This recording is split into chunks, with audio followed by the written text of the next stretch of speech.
നിങ്ങളുടെ ഫേവറേറ്റ് സീരിയലുകൾ ടിവിയിൽ വരുന്നതിന് മുൻപേ സൺ നെക്സ്റ്റ് ആപ്പിൽ കാണാം. ഇനി എല്ലാവർക്കും മുൻപേ കാണൂ. ഇപ്പോൾ തന്നെ സൺ നെക്സ്റ്റ് ആപ്പ് ഡൗൺലോഡ് ചെയ്ത് സബ്സ്ക്രൈബ് ചെയ്യൂ.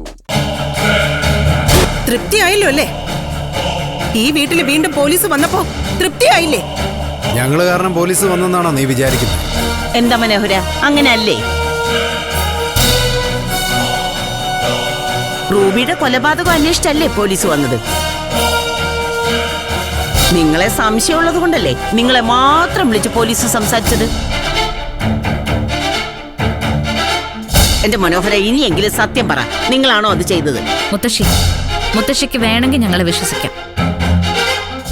വിശ്വസിച്ചാ പിന്നെ ഞങ്ങൾ കൂടുതലൊന്നും പറയേണ്ട കാര്യമില്ലല്ലോ. അല്ലെങ്കിൽ വിശ്വസിക്കാതിരിക്കാം. അങ്ങനെ ചെയ്താ ഞങ്ങള് പിന്നെ എന്ത് പറഞ്ഞിട്ടും കാര്യമില്ലല്ലോ. ഇതിലേത് വേണമെന്ന് മുത്തശ്ശിയെ തീരുമാനിക്കേണ്ടത്. നീ ഒറ്റ ഒരുത്തിയാ മനോഹരേട്ടനെ ഈ നിലയിലാക്കിയത്. അതിന് ഞാനെന്ത് ചെയ്തു? ചില കളകൾ പറിച്ചു കളയാൻ തീരുമാനിച്ചു. അതൊരു തെറ്റാണോ അമ്മേ? മോളെ, ഇവരോടൊന്നും സംസാരിച്ചിട്ട് ഒരു പ്രയോജനമില്ല. ഇവർക്ക് ഒരു ചുക്ക് മനസ്സിലാവത്തില്ല. എന്നിട്ട് എന്ത് പറഞ്ഞു പോലീസ്? അറിയാൻ നല്ല ആകാംക്ഷയുണ്ടല്ലോ. അത് പിന്നെ നിങ്ങളെ വന്ന് ചോദ്യം ചെയ്ത അതെന്താണെന്ന് അറിയണ്ടേ? നിങ്ങൾ ഈ വീട്ടിൽ തന്നെയല്ലേ താമസിക്കുന്നത്? ഒന്നും സംഭവിക്കാൻ പോകുന്നില്ല. കുറ്റം അവരല്ല ചെയ്തതെന്ന് പറഞ്ഞു കഴിഞ്ഞല്ലോ. അവരല്ലെങ്കിൽ പിന്നെ ആര്?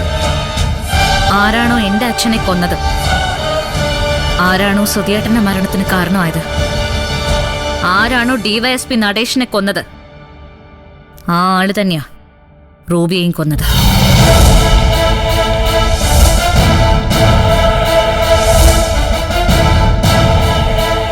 അതാരാ അങ്ങനെ ഒരാള്? അതൊക്കെ ഉണ്ട്. വൈകാതെ എല്ലാം എല്ലാവർക്കും മനസ്സിലാവും.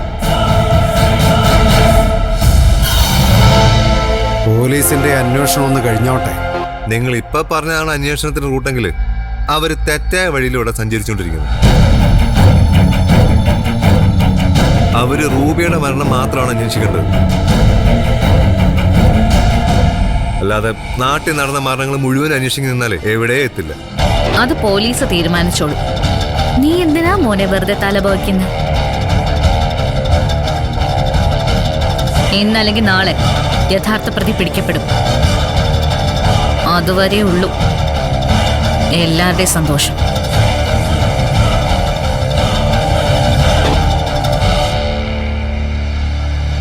അല്ല, മുള്ളു വെച്ചാണല്ലോ പാർവതി അവൾ സംസാരിച്ചത്. അവൾ എപ്പോഴും അങ്ങനെയല്ലേ അമ്മേ സംസാരിക്കാറ്?